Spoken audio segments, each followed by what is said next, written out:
Good morning students, मैं नीतू चौधरी स्वागत करती हूँ आपका अपने परिवार स्वाध्याय श्री में। तो कैसे हैं आप सभी? आई होप अच्छे होंगे, स्वस्थ होंगे, घर पर होंगे, अपना और अपने परिवार वालों का ख्याल रख रहे होंगे। तो चलिए आज की क्लास की शुरुआत करते हैं हमारे फर्स्ट क्वेश्चन से। तो आज का हमारा फर्स्ट क्वेश्चन क्या है? ये हमारी करंट अफेयर की क्लास है जिसमें हम टॉप 10 क्वेश्चन लेके आते हैं झटका सीरीज और रामबाण सीरीज के साथ। चलिए शुरुआत करते हैं फर्स्ट क्वेश्चन से। तो आज का हमारा फर्स्ट क्वेश्चन है कि आईपीएल के टाइटल स्पॉन्सरशिप के लिए अगले 2 वर्ष के लिए किस कंपनी ने करार किया है? बताइए। Sons group, Tata group, Silvassa group या पॉलिसी बाजार? बताएंगे फटाफट से इसका राइट आंसर क्या हो जाता है। Sons group, Tata group, Silvassa group या पॉलिसी बाजार? तो इसका राइट आंसर हो जाता है ऑप्शन बी यानी टाटा ग्रुप। क्या हो जाता है? ऑप्शन बी इसका राइट आंसर हो जाता है टाटा ग्रुप। टाटा ग्रुप क्या हो जाता है? इसका राइट आंसर हो जाता है।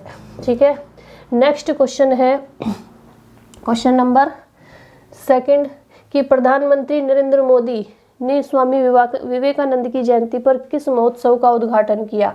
बताइए कौन से महोत्सव का उद्घाटन किया? ऑप्शन ए है 22वें राष्ट्रीय युवा महोत्सव, 23वें राष्ट्रीय युवा महोत्सव, 24वें राष्ट्रीय युवा महोत्सव या 25वें राष्ट्रीय युवा महोत्सव। किसका उद्घाटन किया नरेंद्र मोदी ने? 12 जनवरी को विवेकानंद की जयंती पर क्या किया? 22 कौन से महोत्सव का उद्घाटन किया? राष्ट्रीय युवा महोत्सव 22वां, 23वां, 24वां या 25वां? बताइए। तो ये हो जाता है ऑप्शन डी इसका राइट आंसर हो जाता है 25वें राष्ट्रीय युवा महोत्सव का क्या किया उन्होंने? उद्घाटन किया प्रधानमंत्री नरेंद्र मोदी जी ने। 12 जनवरी को और क्या मनाया जाता है? राष्ट्रीय युवा दिवस मनाया जाता है। ठीक है, नेक्स्ट आ जाता है हमारा झटका सीरीज। झटका सीरीज में हमने क्या लिए हैं? वायुमंडल से संबंधित कुछ क्वेश्चन लिए हैं जिन्हें आप अपनी कॉपी में नोट डाउन करते हुए चलेंगे। ठीक है, एक एक क्वेश्चन को बहुत अच्छे से नोट डाउन करना है कि मेघ गर्जन वायुमंडल की किस परत में होता है? बताइए। मेघ गर्जन यानी बादलों का गरजना वायुमंडल की कौन सी परत में होता है? फटाफट से आंसर देते हुए चलेंगे। ठीक है, और मैं इधर इनके आंसर लिख देती हूँ क्योंकि उधर जगह नहीं है। कलर चेंज कर लेते हैं। चलिए, ठीक है, तो इधर लिखेंगे क्वेश्चन कि मेघ गर्जन वायुमंडल की किस परत में होता है? बताएंगे फटाफट से। तो बताइए किस में होता है? तो ये होता है हमारा क्षोभ मंडल में। किस में होता है? क्षोभ मंडल में। क्षोभ मंडल। फटाफट से नोट डाउन करते रहिए मेरे साथ साथ। नेक्स्ट क्वेश्चन है हमारा शांत पेटी किस रेखा के दोनों ओर पाई जाती है? शांत पेटी कौन सी रेखा के दोनों ओर पाई जाती है? फटाफट से आंसर देंगे आप लोग। किसके पाई जाती है? भूमध्य रेखा के। किसके? भूमध्य रेखा के। भूमध्य रेखा के अन्य नाम आप लोग मुझे कमेंट बॉक्स में लिखकर बताएंगे। भूमध्य रेखा को अन्य किन नामों से जाना जाता है? नेक्स्ट क्वेश्चन क्या है? दिखाई दे रहे हैं ना? ठीक है, नेक्स्ट है भूपृष्ठ से परावर्तित अवरक्त विकिरण के अवशोषण द्वारा भू वायुमंडल के तापमान में वृद्धि की प्रक्रिया को क्या कहते हैं? बताइए फटाफट से इसका आंसर क्या हो जाता है? भूपृष्ठ से परावर्तित अवरक्त विकिरण के अवशोषण द्वारा भू वायुमंडल के तापमान में वृद्धि की प्रक्रिया को क्या कहते हैं? बताएंगे फटाफट से। क्या कहते हैं? तो इसे कहते हैं ग्रीन हाउस प्रभाव। क्या कहते हैं? ग्रीन हाउस प्रभाव कहते हैं। ग्रीन हाउस प्रभाव। नेक्स्ट क्वेश्चन आ जाता है क्वेश्चन नंबर 4 कि वायुमंडल से सबसे अधिक ओजोन कहाँ पर केंद्रित है? वायुमंडल में सबसे अधिक ओजोन कहाँ पर केंद्रित है? बताएंगे फटाफट से इसका आंसर क्या होता है? तो कहाँ पर है ये? स्ट्रेटोस्फीयर में यानी समताप मंडल में है। कहाँ पर है? समताप मंडल में। समताप मंडल। ठीक है, इसके बाद नेक्स्ट क्वेश्चन आता है पृथ्वी के वायुमंडल का सर्वाधिक घनत्व कहाँ पर होता है? बताइए। आप हमारी डेली क्लास ले सकते हैं। डेली हमारी करंट अफेयर की क्लास होती है, सुबह 6 बजे होती है, जिसमें टॉप 10 क्वेश्चन के साथ हम झटका सीरीज और रामबाण सीरीज लेके आते हैं। ठीक है, इसमें 20 से 30 क्वेश्चन हम लेके आते हैं अलग अलग, यानी कभी हिस्ट्री के, कभी ज्योग्राफी के, कभी बायोलॉजी के, कभी रचनाओं के नाम, कभी पुस्तकों के नाम, जिससे क्या होता है कि स्टैटिक जीके जीके भी हमारे साथ साथ ही कवर होती हुई चलती है। ठीक है, आजकल जितने भी एग्जाम हो रहे हैं हर किसी में स्टैटिक जीके से और करंट अफेयर से बहुत ज़्यादा क्वेश्चन पूछे जाते हैं। तो आप हमारी डेली क्लास लेने के लिए हमारे चैनल को ज्वाइन कर सकते हैं। चैनल को सब्सक्राइब करेंगे, चैनल से जुड़ेंगे और अपनी पूरी क्लासेज ले सकते हैं। चलिए नेक्स्ट क्वेश्चन क्या है हमारा कि पृथ्वी के वायुमंडल का सर्वाधिक घनत्व कहाँ पर होता है? बताएंगे फटाफट से, सर्वाधिक घनत्व कहाँ पर होता है? तो कहाँ पर होता है? ये होता है हमारा क्षोभ मंडल में। कहाँ पर होता है? क्षोभ मंडल में होता है, क्षोभ मंडल में। नेक्स्ट क्वेश्चन है कि वायुमंडल के किस भाग में जल वाष्प की कुल मात्रा का 90% भाग विद्यमान रहता है? बताएंगे फटाफट से, कहाँ पर 90% भाग विद्यमान रहता है? क्या आंसर हो जाता है इसका? तो इसका भी आंसर हो जाता है हमारा क्षोभ मंडल। क्या हो जाता है? क्षोभ मंडल में ही रहता है, क्षोभ मंडल। नेक्स्ट क्वेश्चन है पृथ्वी के वायुमंडल का कितना प्रतिशत भाग 29 किलोमीटर की ऊंचाई तक पाया जाता है? कहाँ तक पाया जाता है 29 किलोमीटर की ऊंचाई तक पाया जाता है। फटाफट से बताएंगे इसका राइट आंसर क्या होता है? फटाफट से बताइए। तो कितने प्रतिशत पाया जाता है? 97%। कितना पाया जाता है? 97% पाया जाता है। कितना भाग? 97% यानी 97%। नेक्स्ट क्वेश्चन क्या है? वायुमंडल में दैनिक मौसम परिवर्तन किसके कारण होते हैं? वायुमंडल में जो दैनिक परिवर्तन होते हैं वो किसके कारण होते हैं? फटाफट से बताएंगे। क्वेश्चन नंबर 8 का आंसर बताइए। वायुमंडल में दैनिक मौसम परिवर्तन किसके कारण होते हैं? तो बताइए किसके कारण होते हैं? क्षोभ मंडल के कारण ही होते हैं। किसके कारण? क्षोभ मंडल के कारण ही होते हैं। चलिए फटाफट से इनका स्क्रीनशॉट ले लेंगे या नोट डाउन करेंगे। मैं साइड हो जाती हूँ, फिर नेक्स्ट क्वेश्चन पे चलते हैं। नेक्स्ट क्वेश्चन क्या है हमारा कि वायु दाब में अचानक आने वाली कमी में से किसका सूचक होती है? वायु दाब में जो अचानक कमी आ जाती है वो किसका सूचक होती है? फटाफट से बताएंगे आप लोग, किसका सूचक होती है? बताइए। वायु दाब में अचानक आने वाली कमी किसका सूचक होती है? फटाफट से बताएंगे किसका सूचक होती है? तो तूफानी मौसम का सूचक होती है। यहीं पे लिख देते हैं तूफानी मौसम। तूफानी मौसम का सूचक होती है, तूफानी मौसम का। नेक्स्ट क्वेश्चन क्या है कि विषुवतीय निम्न दाब पेटी का विस्तार विषुवत रेखा के दोनों ओर कितने अक्षांश तक मिलता है? बताइए फटाफट से, कितने अक्षांश तक मिलता है? तो कितने अक्षांश तक मिलता है? 5 डिग्री तक। कितने तक मिलता है? 5 डिग्री तक मिलता है। ठीक है, कितने अक्षांश तक? 5 डिग्री तक। नेक्स्ट क्वेश्चन क्या है? यहाँ पे इस वाले क्वेश्चन का आंसर है 5 डिग्री।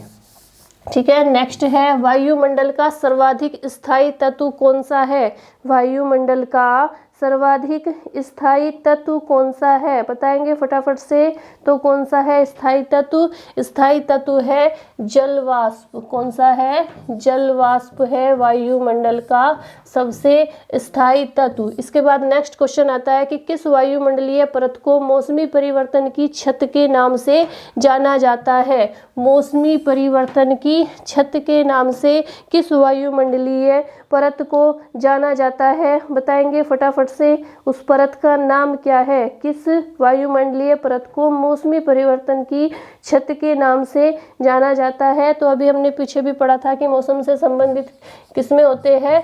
क्षोभ मंडल में होते हैं। तो क्षोभ मंडल को किसके नाम से जाना जाता है? मौसमी परिवर्तन की छत के नाम से जाना जाता है। नेक्स्ट क्वेश्चन क्या है कि किस वायुमंडलीय परत को मौसमी परिवर्तन की छत के नाम से, 2 बार हो गया ये क्वेश्चन। ठीक है, नेक्स्ट है संचार उपग्रह किस वायुमंडल स्तर में स्थित होते हैं? संचार उपग्रह किस वायुमंडल स्तर में स्थित होते हैं? बताएंगे फटाफट से। तो संचार के से संबंधित जितने भी उपग्रह होते हैं, जितने भी ये हमारे तरंगे वाले जितनी भी चीज़ें होती है वो किससे संबंधित होती है? आयन मंडल से। किससे? आयन मंडल, आयन मंडल से। नेक्स्ट क्वेश्चन है, सामान्य वायुदाब पाया जाता है, सामान्य वायुदाब पाया जाता है, किसमें पाया जाता है? फटाफट से बताएंगे। तो ये किसमें पाया जाता है? ये पाया जाता है धरातल के 5 किलोमीटर ऊपर। कितने? धरातल के 5 किलो ऊपर, 5 किलोमीटर, धरातल के 5 किलोमीटर ऊपर पाया जाता है क्या? सामान्य वायुदाब। नेक्स्ट क्वेश्चन है, रेडियो की लघु तरंगे आयन मंडल की किस परत से परिवर्तित होकर धरातल पर आती है? बताइए फटाफट से, किस परत से परिवर्तित होकर का आती है, किस मंडल धरातल पर आती है? बताएंगे फटाफट से, आंसर क्या हो जाएगा इसका? तो एफ परत से। कौन सी परत से? एफ परत, एफ परत से। नेक्स्ट है, ओजोन परत अवस्थित है, यानी ओजोन परत कौन से मंडल में अवस्थित है? बताएंगे फटाफट से, ओजोन परत कौन से मंडल में अवस्थित है? तो कौन से मंडल में है? समताप मंडल में, समताप मंडल, समताप मंडल में ओजोन परत अवस्थित है। फटाफट से स्क्रीनशॉट लेंगे, फटाफट से नोट डाउन करेंगे। चलिए नेक्स्ट क्वेश्चन पे चलते हैं। इसके बाद आ जाता है हमारा, इंग्लैंड के पूर्वी मिडलैंड्स में जुरासिक काल का 18 करोड़ साल पुराना समुद्री ड्रैगन का जीवाश्म मिला है, उसका नाम क्या है? बताएंगे फटाफट से, उस ड्रैगन का, समुद्री ड्रैगन का नाम क्या है? गोल्डन ड्रैगन, इच्थियोसौर, इनोसौर या प्रजनोसौर? बताइए क्या है उसका नाम? समुद्री ड्रैगन मिला है, 18 करोड़ साल पुराना है, उसका नाम क्या है? उसका नाम है इच्थियोसौर। क्या है? इच्थियोसौर। नेक्स्ट क्वेश्चन देखेंगे, क्वेश्चन नंबर 4, देश के पहले स्टेल्थ गाइडेड डिस्ट्रॉयर यानी INS विशाखापट्टनम से किस मिसाइल का सफल परीक्षण किया गया? बताएंगे फटाफट से, इसका राइट आंसर क्या हो जाता है? कौन सी मिसाइल है? ऑप्शन ए है अग्नि मिसाइल, ऑप्शन बी है पृथ्वी मिसाइल, ऑप्शन सी है नाग मिसाइल और ऑप्शन डी है ब्रह्मोस सुपरसोनिक क्रूज मिसाइल। तो राइट आंसर क्या हो जाता है हमारा? ऑप्शन डी हमारा राइट आंसर हो जाता है, BrahMos supersonic cruise missile. Next question देखेंगे, क्वेश्चन नंबर 5, किस उड़िया साहित्यकार का 86 वर्ष की उम्र में निधन हो गया है? बताइए, उड़िया साहित्यकार है यानी उड़ीसा के हैं, उनका निधन हो गया है 86 वर्ष की उम्र में। उनका नाम क्या है? धनपत राय, रमेश बाबू, जगदीप राव या मंगलू चरण विश्वाल? बताइए फटाफट से उनका नाम क्या है? तो उनका नाम है मंगलू चरण विश्वाल, यानी option D is the right answer. Option D क्या है हमारा? राइट आंसर है, मंगलू चरण विश्वाल का 86 वर्ष की उम्र में निधन हो गया है, जो क्या थे? उड़ीसा के साहित्यकार थे। नेक्स्ट क्वेश्चन देखेंगे, दक्षिण अफ्रीका के किस खिलाड़ी ने खेल के सभी प्रारूपों से संन्यास लेने की घोषणा की है?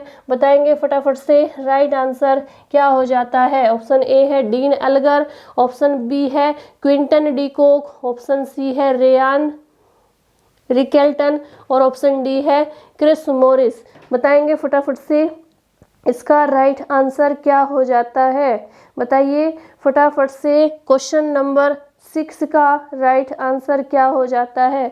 तो इसका राइट आंसर हो जाता है क्रिस मॉरिस, यानी option D is the right answer. Chris Morris ने क्या किया है? सभी प्रारूपों से, क्रिकेट के सभी प्रारूपों से संन्यास लेने की घोषणा की है। नेक्स्ट क्वेश्चन देखेंगे, इसके बाद आ जाती है हमारी रामबाण प्रश्नों की सीरीज, जिसमें हम कुछ पुस्तकें लेके आए हैं, जिनमें आपको क्या करना है? पुस्तकों के नाम और उनके राइटर के नाम है, ठीक है? आप पुस्तकों की और राइटर के नाम एक एक करके नोट डाउन करते हुए चलेंगे। तो सबसे पहली पुस्तक कौन सी है हमारी? अभिज्ञान शाकुंतलम। आप सभी को पता है किसने लिखी थी? कालिदास ने। इसके लेखक कौन है? कालिदास है। नेक्स्ट क्वेश्चन क्या है? नेक्स्ट बुक क्या है? As you like it. बताइए फटाफट से, एज यू लाइक इट के लेखक कौन है? बस फटाफट से आंसर देंगे, एज यू लाइक इट जो पुस्तक है वो किसने लिखी थी? तो किसने लिखी थी? विलियम शेक्सपियर ने लिखी थी। किसने लिखी थी? William Shakespeare. पुस्तकों के नाम भी हर एग्जाम में 2-3 पुस्तकों के नाम आपसे पूछे जाते हैं। किसने लिखी थी? ये विलियम शेक्सपियर ने लिखी थी। इसके बाद नेक्स्ट है गीतांजलि। गीतांजलि बताइए फटाफट से, किसने लिखी थी गीतांजलि? गीतांजलि के लेखक कौन है? तो ये लिखी थी रविंद्रनाथ टैगोर जी ने। किसने लिखी थी? रविंद्रनाथ टैगोर। रविंद्रनाथ टैगोर ने लिखी थी। इसके बाद आ जाती है आनंद मठ। आनंद मठ किसने लिखी थी? ये लिखी थी बंकिम चंद्र चटर्जी ने। किसने लिखी थी? बंकिम चंद्र चटर्जी। बंकिम चंद्र चटर्जी ने लिखी थी। इसके बाद आ जाती है कम्युनिस्ट मैनिफेस्टो। बताइए कम्युनिस्ट मैनिफेस्टो किसने लिखी थी? किसकी पुस्तक है? तो ये लिखी थी कार्ल मार्क्स ने। किसने लिखी थी? कार्ल मार्क्स ने लिखी थी। कौन सी बुक? Communist manifesto. इसके बाद आ जाती है मीन कॉम्प। मीन कॉम्प किसने लिखी थी? बताएंगे फटाफट से। तो ये लिखी थी एडोल्फ हिटलर ने। किसने लिखी थी? Adolf Hitler.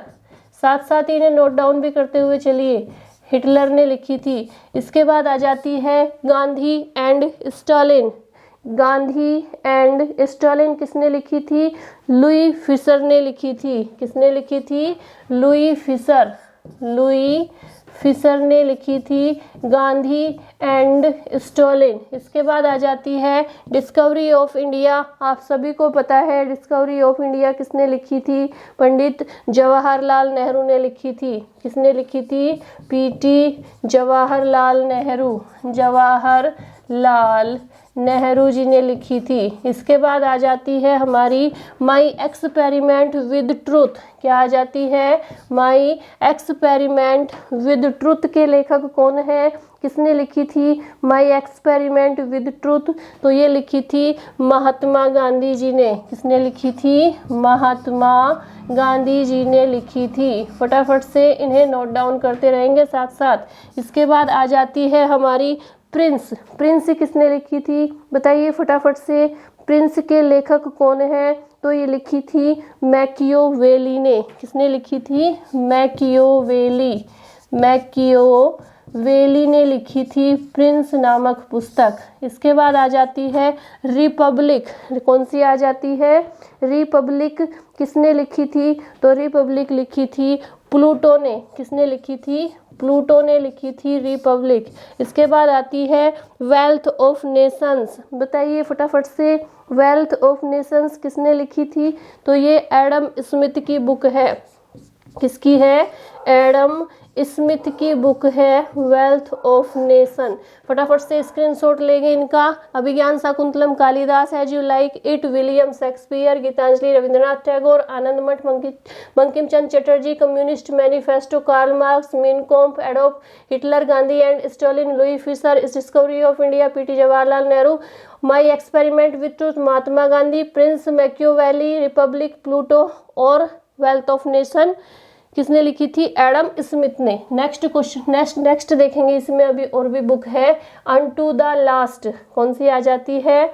Unto the last किसने लिखी थी? फटाफट से आंसर देंगे आप लोग। किसने लिखी थी अनटू द लास्ट? बताइए अनटू द लास्ट के लेखक कौन है? अनटू द लास्ट किसने लिखी थी? जॉन रस्किन ने लिखी थी। किसने लिखी थी? John Ruskin. जॉन रस्किन ने लिखी थी अनटू द लास्ट। इसके बाद आ जाती है आधे अधूरे। क्या है ये? अधूरे है। आधे अधूरे किसने लिखी थी? फटाफट से बताएंगे आप लोग। आधे अधूरे किसने लिखी थी? तो ये लिखी थी किसने? मोहन राकेश ने। किसने लिखी थी? मोहन राकेश। मोहन राकेश। इसके बाद नेक्स्ट बुक आती है हमारी इंडिया डिवाइडेड। बताइए इंडिया डिवाइडेड के लेखक, फटाफट से इन्हें नोट डाउन भी करते रहिए साथ साथ। इंडिया डिवाइडेड के लेखक कौन है? बताइए किसने लिखी थी इंडिया डिवाइडेड? राजेंद्र प्रसाद ने। किसने लिखी थी? राजेंद्र प्रसाद। इसके बाद इधर ही लिख देती हूँ मैं। इसके बाद आ जाती है इंडियन फिलोसफी। इंडियन फिलोसफी किसने लिखी थी? इंडियन फिलोसफी के लेखक है डॉक्टर एस राधाकृष्णन। कौन है? Doctor S Radhakrishnan. राधाकृष्णन। इसके बाद आती है एशियन ड्रामा। एशियन ड्रामा किसने लिखी थी? बताइए फटाफट से। एशियन ड्रामा लिखी थी गुन्नार म्रीडल ने। किसने लिखी थी? गुन्नार म्रीडल। गुन्नार म्रीडल ने लिखी थी। म्रीडल ने लिखी थी। इसके बाद आती है essays on Gita. Essays on Gita किसने लिखी थी? बताइए फटाफट से। तो ये लिखी थी अरविंद घोष ने। किसने लिखी थी? अरविंद घोष। कौन सी? Essays on Gita. इसके बाद आती है कामायनी। कामायनी के लेखक कौन है? बताइए फटाफट से। कामायनी किसने लिखी थी? जयशंकर प्रसाद ने। किसने लिखी थी? जयशंकर प्रसाद की रचना है कामायनी। इसके बाद आ जाती है दास कैपिटल। दास कैपिटल के राइटर कौन है? बताइए किसने लिखी थी? कार्ल मार्क्स ने। किसने लिखी थी? कार्ल मार्क्स ने लिखी थी दास कैपिटल। इसके बाद आती है पंचतंत्र। पंचतंत्र किसने लिखी थी? बताइए। विष्णु शर्मा जी ने। किसने लिखी थी? विष्णु शर्मा। पंचतंत्र। ठीक है। इसके बाद आ जाती है हमारी मधुशाला। मधुशाला के राइटर का नाम बताइए फटाफट से। मधुशाला किसने लिखी है? हरिवंश राय बच्चन ने। किसने लिखी है? हरिवंश राय बच्चन। हरिवंश राय बच्चन ने। इसके बाद आ जाती है वार एंड पीस। बताइए वार एंड पीस किसने लिखी है? तो ये लिखी है लियो टॉलस्टॉय। किसने लिखी है? लियो टॉलस्टॉय। टॉलस्टॉय ने। इसके बाद आ जाती है हमारी 25 नंबर पे भारत भारती। भारत भारती किसने लिखी है? फटाफट से बताएंगे। भारत भारती है मैथिली शरण गुप्त की। किसकी है? मैथिली शरण गुप्त। मैथिली शरण गुप्त की रचना है भारत भारती। फटाफट से स्क्रीनशॉट लेंगे या फटाफट से नोट डाउन करेंगे। नेक्स्ट चलते हैं। इसके बाद नेक्स्ट क्वेश्चन है हमारा कि यूनेस्को ने भारतीय धरोहरों का विवरण किस भाषा में छापने की सहमति दी है? बताइए फटाफट से। राइट आंसर क्या हो जाता है हमारा? ऑप्शन ए है हिंदी, अंग्रेजी, फ्रांसीसी या जापानी। बताएंगे फटाफट से। ऑप्शन ए है हिंदी, अंग्रेजी, फ्रांसीसी या जापानी। तो यूनेस्को ने भारतीय धरोहर का विवरण किस भाषा में छापने की सहमति दी है? हिंदी में। ऑप्शन ए हमारा राइट आंसर हो जाता है। हिंदी में छापने की अनुमति दी है। नेक्स्ट क्वेश्चन है क्वेश्चन नंबर 8 कि यूरोपीय संसद के अध्यक्ष का 65 वर्ष की उम्र में निधन हो गया। उनका नाम क्या है? बताएंगे फटाफट से। उनका नाम क्या है? ऑप्शन ए है Ursula von der Leyen, Prince William, Kate Middleton या डेविड सासोली। बताइए फटाफट से। यूरोपीय संसद के अध्यक्ष का 65 वर्ष की उम्र में निधन हो गया तो उनका नाम है डेविड सासोली। क्या है उनका नाम? डेविड सासोली का 65 वर्ष की उम्र में निधन हो गया। यूरोपीय संसद के अध्यक्ष थे। नेक्स्ट क्वेश्चन आ जाता है क्वेश्चन नंबर 9 कि 12 जनवरी को किस दिवस के रूप में मनाया गया? 12 जनवरी को किस दिवस के रूप में मनाया गया? फटाफट से बताएंगे आप लोग। राष्ट्रीय युवा दिवस मनाया गया।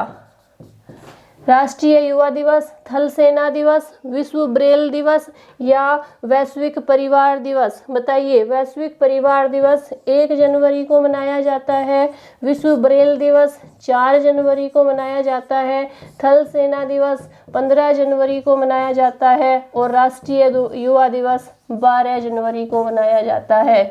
तो राइट आंसर हमारा क्या हो जाता है? राष्ट्रीय युवा दिवस, यानी 12 जनवरी को राष्ट्रीय युवा दिवस के रूप में मनाया गया। नेक्स्ट क्वेश्चन देखेंगे, क्वेश्चन नंबर 10 कि अमेरिकी राष्ट्रपति जो बाइडेन ने भारत में अमेरिकी राजदूत के लिए किसे मनोनीत किया है? बताएंगे फटाफट से। राइट आंसर क्या हो जाता है? ऑप्शन ए है हमारा एरिक गारसेटी, ऑप्शन बी है अतुल केशप, ऑप्शन सी है जस्टर और ऑप्शन डी है मार्क रट। बताइए फटाफट से राइट आंसर क्या हो जाता है? बताइए राइट आंसर क्या हो जाता है? फटाफट से बताएंगे।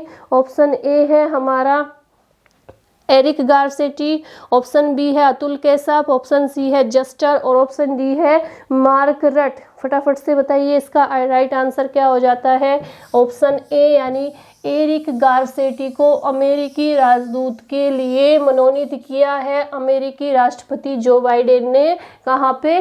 भारत में। नेक्स्ट क्वेश्चन देखेंगे, क्वेश्चन नंबर 11 जिसका आप लोग कमेंट बॉक्स में आंसर देंगे।